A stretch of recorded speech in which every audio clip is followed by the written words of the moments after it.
Hello, hello. It is Thursday, and we are going to be talking about embracing an opportunity with confidence.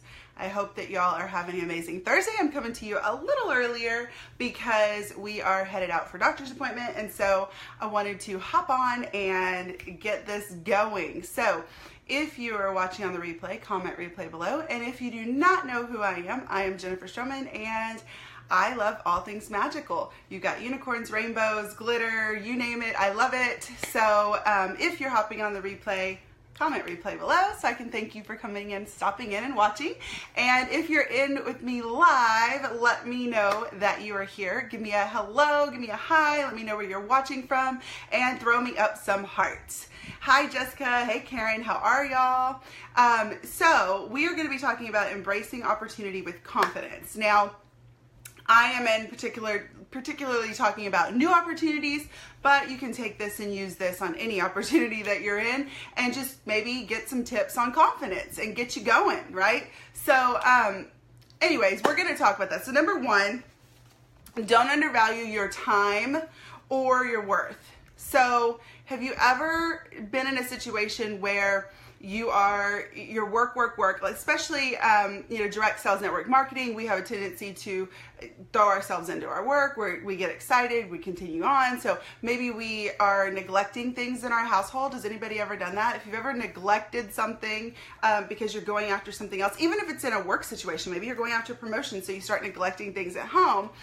If you've ever done that, drop me a 1 below. But don't undervalue your time. Don't undervalue your worth, because your family still needs you. People still need you. You need to value the time that you're giving and not just give it up to anybody that wants your time or effort, okay? You need to be able to really set some boundaries and start early. Hey Kathy, how are you? You need to have those boundaries in place. I think it's so important that you don't undervalue yourself, that you know your worth and you set boundaries from the beginning. So if you want to walk into an opportunity with confidence, you set your boundaries. You know your time frames. You know when you're working, you know when you're available, and you set strict rules. You're not available 24/7. You're available from here to here. And make sure that you've got that set, because your family still needs you.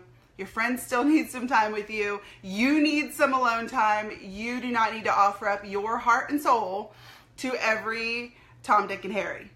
Sorry, you don't. You need to value yourself and know your worth and know that you need some time too. So also, in saying that, you also don't want to be one of those people who says, well, I'm not an expert. Well, really, or actually, or just. Use words with confidence. When you start to belittle yourself, you're not going to accomplish much. Does that make sense? Drop me a unicorn below if that makes sense. You want to be valuing your time and your worth, okay? You also don't want to be exuding this like non-expertise attitude. You want to be sure that people realize that you are their go-to for whatever that opportunity is, or for whatever that business opportunity is. Maybe you're getting an advance, maybe you're ranking up in the corporate world. I don't know. Just make sure that you are walking into it with the confidence by not using words that make you sound like you don't know what you're talking about. Number 2, exude confidence. When you walk into a room, is your head up? Are you one of those who walks in and cowers? You've got to be holding yourself high. You've got to have your shoulders back. You've got to walk into a room with confidence. You've got to be ready to go.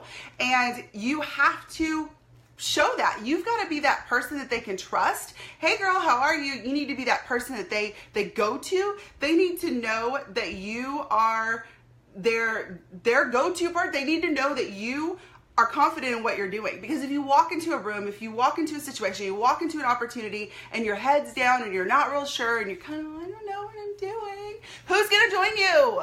Who wants to be around you? They want to know that you know what you're talking about and that you're confident.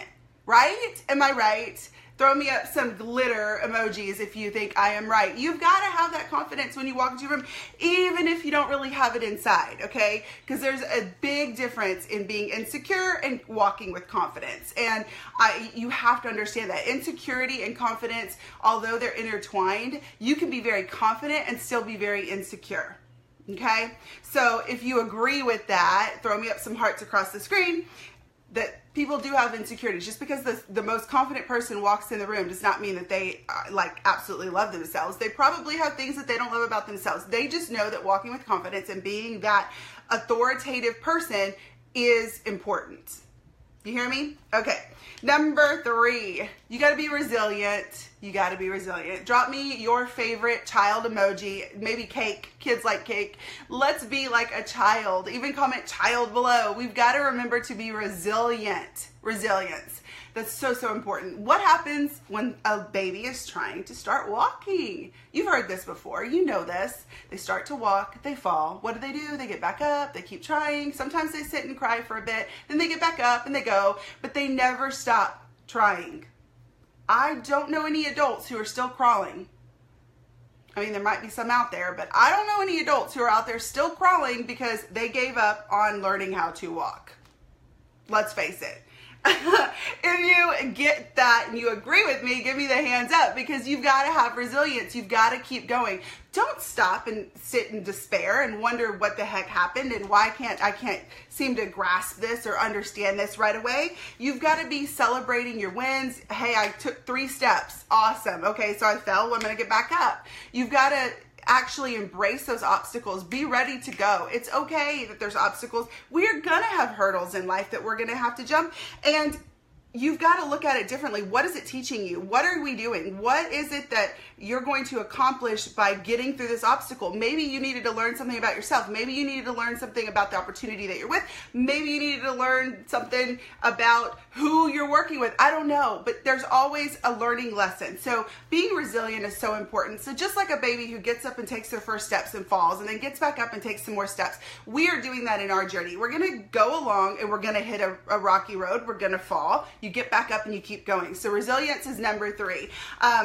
Throw me a cake below for the babies. We're going to be resilient. We're going to eat the cake. Okay. So number 4, the last one, is you've got to think big picture. You have got to think bigger, better, what's out there in the future, long term, when you're walking into a new opportunity. If you're walking into opportunity and you're walking in with confidence, you have confidence in what the future holds.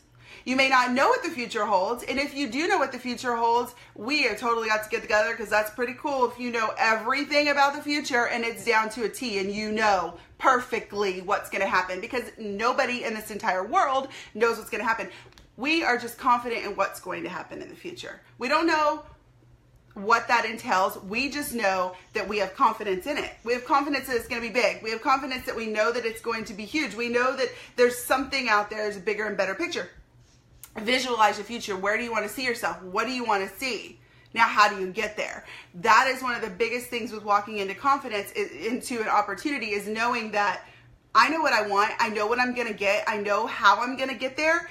And yes, absolutely, Kathy. And you've got to remember too, as you rank up or as you advance in your job, more responsibility comes with more pay, right? The more you take on, the more responsibility you take on, that's whenever you get paid more. So more responsibility, more pay. Go back to that more responsibility. Are you ready? Maybe those hurdles, maybe those obstacles are teaching you to be ready. Maybe walking into the room and learning how to walk with confidence. Maybe actually valuing your time. Those are all leading up to more responsibility so you can get paid more. So with number 4, looking at the bigger picture, you're looking at, okay, I need this responsibility. This is my ultimate goal. I want to be top diamond leader, corporate ambassador, consultant, whatever. You know, like you want to be the top, the cream of the crop. I want to be Queen Jen, whatever. And you're looking down the line, you've got to look at, that's going to take responsibility. Am I ready? And knowing that that big picture is out there, just enjoy the journey. Enjoy the ride, and know that there's obstacles that are going to come. There's things that are going to happen, but enjoy it. It's teaching you something. There's a lesson in everything that you do. And in the end, you will be successful. If you found any value in this, please hit the share button. And I hope that you have an amazing Thursday. Tag a friend if you want to. And we will talk again tomorrow. Y'all have a wonderful day. Bye.